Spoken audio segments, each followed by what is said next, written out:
Okay, so what if our sun, just started dimming, fading out, and humanity's last desperate hope wasn't some, military hero, but a junior high science teacher? Right, and he wakes up billions of miles from Earth with absolutely no memory. Complete amnesia. And then, get this, the only way to save two entire civilizations means this hero has to make a choice, a sacrifice that leaves him stranded light years away with only, like, a spider alien buddy. Exactly. Welcome to the Deep Dive. Today, we're really digging into Andy Weir's project, Hail Mary. We're looking at the science, that amazing interspecies friendship, and the, frankly, impossible choices in this incredible story. Yeah, get ready for some pretty unique insights into what makes this book tick. It's quite a ride. It really is. And the central threat, when we talk about existential crises in the sources, this one's a doozy. It's called the Petrova problem. Petrova problem. Okay. Yeah, and it's not slow. The sun's output is just plummeting exponentially. The first hint was this strange infrared emission they saw. They called it the Petrova line. Just a weird reading that meant doom, basically. Pretty much. It was the first clue something was deeply, fundamentally wrong with the sun. So the sun's literally fading out. Right. But why? What's causing it? Not just like a natural solar cycle thing? No, nothing like that. It's actually... Well, it's biological, surprisingly. Biological? Affecting the sun? Yep. A newly discovered microorganism. They name it Astrophage. Think single-celled organism, kind of like algae, but instead of sunlight for photosynthesis, it just consumes electromagnetic radiation, eats the sun's energy. It eats the sun? Consumes its energy. Yeah, and replicates like crazy. So it's basically this space microbe siphoning off the energy Earth needs to survive. Wow. Okay, so the impact. That's got to be devastating. More than just dimmer days, right? Oh, way more. We're talking a full-blown ice age, crops failing globally, mass starvation. It's an extinction-level event knocking at the door. Life on Earth is on a countdown. Grim. Just absolutely grim. But here's where it gets really interesting, kind of counterintuitive. This astrophage, the very thing causing Armageddon, it also turns out to be an unbelievably efficient form of rocket fuel. Wait, what? The thing killing us is also the way out? Exactly. It's this incredible paradox. The only way humanity can even try to find a solution to travel interstellar distances is by harnessing the power of the very organism that's destroying their star. It really flips the script on what a threat versus a resource is. Mind-blowing. Yeah. Talk about finding opportunity in crisis. So, okay, humanity is facing the end. How do they even respond? What's the plan? Well, it leads to this desperate last-ditch effort. An international task force gets pulled together, led by this figure, Eva Strat. Strat, right. She's something else in the sources, isn't she? Oh, yeah. Described as ruthless, authoritarian, basically the kind of person who gets things done no matter the human cost. Right. You probably want her in charge when extinction is on the line, even if her methods are extreme. Okay, so Strat's running the show. What's the mission? What are they actually trying to do? The mission is codenamed Project Hail Mary. Apt name, right? Yeah. Definitely captures the odds. The goal is to get to Tau Ceti. It's the only nearby star system that isn't affected by this astrophage plague. The hope is, maybe, find an answer there. And the ship. How do they even build something for that? The Hail Mary ship is basically a flying laboratory, state-of-the-art, and it's propelled by these incredible spin drives. Mm-hmm. A Russian team, led by a Dr. Leskov, developed them. Spin drives using the astrophage fuel. Exactly. They harness the astrophage energy directly. It allows for insane acceleration, letting them make the interstellar trip. Again, using the enemy to power the escape. Incredible tech. But the journey takes years, right? How do they handle the crew for that long? Stuck in a ship. Yeah. That's another piece of slightly chilling ingenuity. They put the crew into medically induced comas for the trip. Comas. The whole way. Pretty much. It was Dr. Angela Lamai's area. The idea was to avoid the intense psychological toll of years of isolation, confinement, deep space madness stuff. Kind of like extreme hibernation. Makes sense, I guess. So, who is the crew? Who gets sent on this impossible mission? Well, that brings us to Ryland Grace.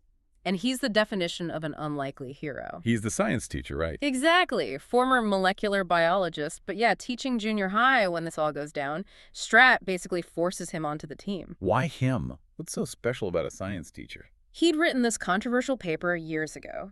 It argued that extraterrestrial life might not actually need liquid water to exist. Huh. Thinking outside the box. Totally.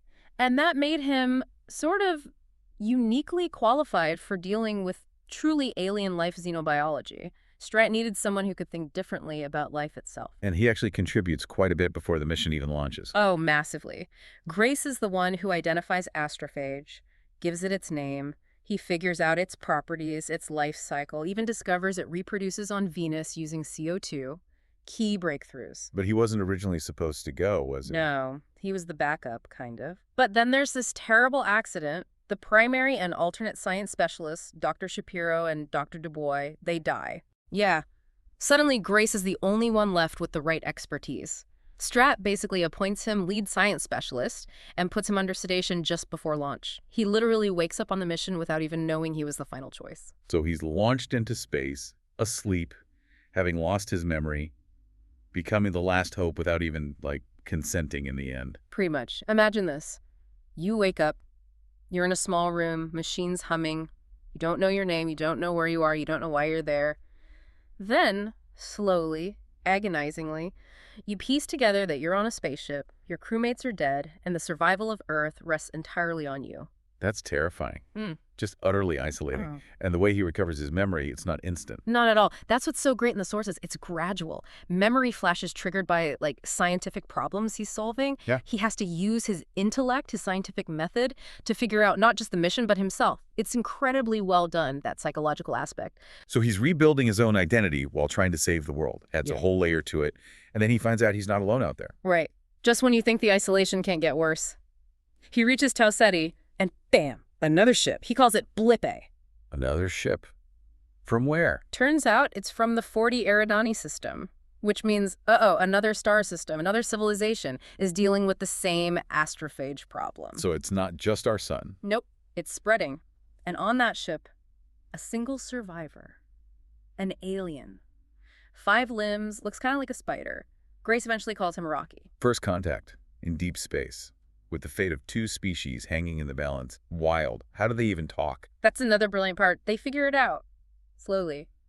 Grace learns Rocky's species perceives the world using echolocation. Like bats, they see with sound. See, it's sound. Okay, that's alien. Totally. And their math, it's base 6. So simple concepts, like numbers, have to be translated across this huge biological and conceptual divide. It's more than learning a language. It's learning a whole new way to perceive reality. Wow. And they bond over this shared threat. Yeah, Rocky explains his crew died from radiation poisoning. Grace puts 2 and 2 together.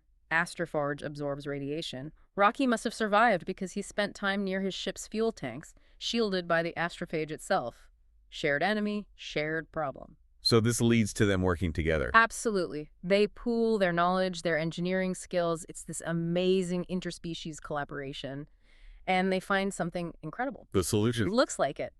On Adrian, one of Tau Ceti's planets, they discover this microscopic predator. They call it Tomiba, and guess what? It eats astrophage. Bingo! It consumes astrophage. This is it, the potential savior for both their species. Amazing, so they just need to grab some. Well, yeah, but that leads to the next crisis. They have to fish for it in Adrian's really thick, cold atmosphere. They use this long chain made of xenonite. That's Rocky's super strong hull material. Okay, sounds risky but doable. It is risky. The Hail Mary's hull gets badly damaged during the attempt. But here's the real kicker, the truly shocking part. They get the Tomiba, but they discover something terrifying about it. Oh no, what now? It's evolved. It's become nitrogen resistant. Nitrogen resistant. Why does that matter? Because it means the Tomiba can now eat through xenonite. Rocky's ship, his fuel tanks, they're made of xenonite. Oh my God, so the cure also destroys Rocky's ship. Effectively, yes. The Tomiba can now get into his fuel supply. His ship is compromised. Rocky is now completely stranded millions of miles from his home with no way back. The invincible material failed. It's a devastating turn. Wow, that just throws everything into chaos again. So Grace, what does he do? He has the cure for Earth. Exactly. He faces this impossible choice. Go back to Earth, save humanity, but leave Rocky and the Iridians to die. Because without the Tomiba, their sun will eventually dim too. Or save Rocky. Give him the Tomiba needed to save his people. But doing that means Grace uses up resources. Maybe time. He certainly can't get back to Earth himself if he goes to Arid first. And Iridian food is toxic to humans, so he'd likely starve there eventually. It's his species versus his friend's species. Unbelievable. And Grace, he makes the choice, demonstrating just profound selflessness, really. He decides to help Rocky. He chooses Rocky.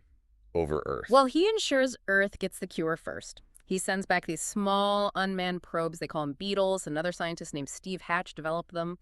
They carry the Tamuba samples and all the data Earth needs. Okay, so Earth is saved. Earth is saved. But for Grace, helping Rocky means his own mission becomes a one-way trip. He's sacrificing his return, his life back home, for another species. So let me ask you, listening. If you were Grace, faced with that, your planet versus another, your friend, Yeah. what would you do? How far does that loyalty, that sense of responsibility extend? Could you make that sacrifice? It really makes you think, doesn't it? It absolutely does. And the end result of Grace's choice? Well, he gets Rocky and his equipment back to Arid, Rocky's home planet. And Grace just stays there. Yeah, he lives there for years. They build him this special dome. And he goes back to being a teacher, teaching young Iridians, Rocky's species, all about Earth science history. Wow.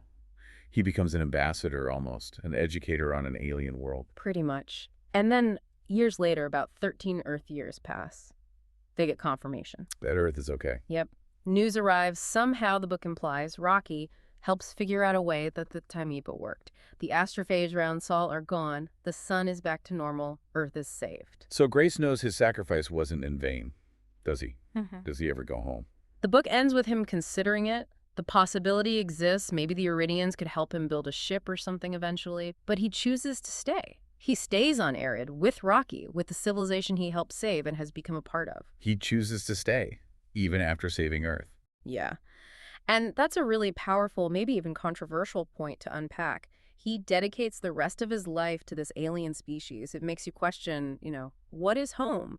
Can it be more than just the planet you were born on? Can survival, real survival, sometimes mean finding a new beginning, a new belonging, somewhere totally unexpected? It's a profound statement on connection and sacrifice.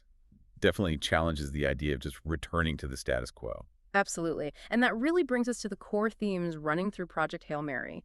Survival and resilience, obviously. Yeah. That relentless drive to overcome impossible odds. For sure. And the collaboration aspect is huge. That power of different minds, different species working together. Couldn't agree more. It emphasizes this idea of, utilitarianism, the greater good, even across species lines, making sacrifices for civilization writ large. You can't talk about this book without mentioning the science, right? Yeah. The hard science problem solving is just front and center. It drives the whole plot through logic and ingenuity. Totally. But it's not just science. There's real emotional depth there, too. Grace's own development and that incredible, unlikely friendship between him and Rocky, that bond is really the heart of the story. Yeah, it really is. So when you boil it all down, Project Hail Mary is more than just a cool sci-fi story. It's this powerful look at ingenuity, at working together, and these incredibly deep bonds that can form even under the most extreme pressure. It leaves you wondering, doesn't it? Mm-hmm. If we ever do make contact out there, are we prepared for that kind of connection, that kind of potential alliance? Even if it demands everything, what really stands out to you when you think about Grace and Rocky? It's definitely something to ponder. We'd love to hear your thoughts on this deep dive. Let us know. Subscribe to the deep dive for more explorations like this. And hey, leave us a review if you can. It really helps other people find the show. We always enjoy hearing from the community. Yeah, definitely join the conversation.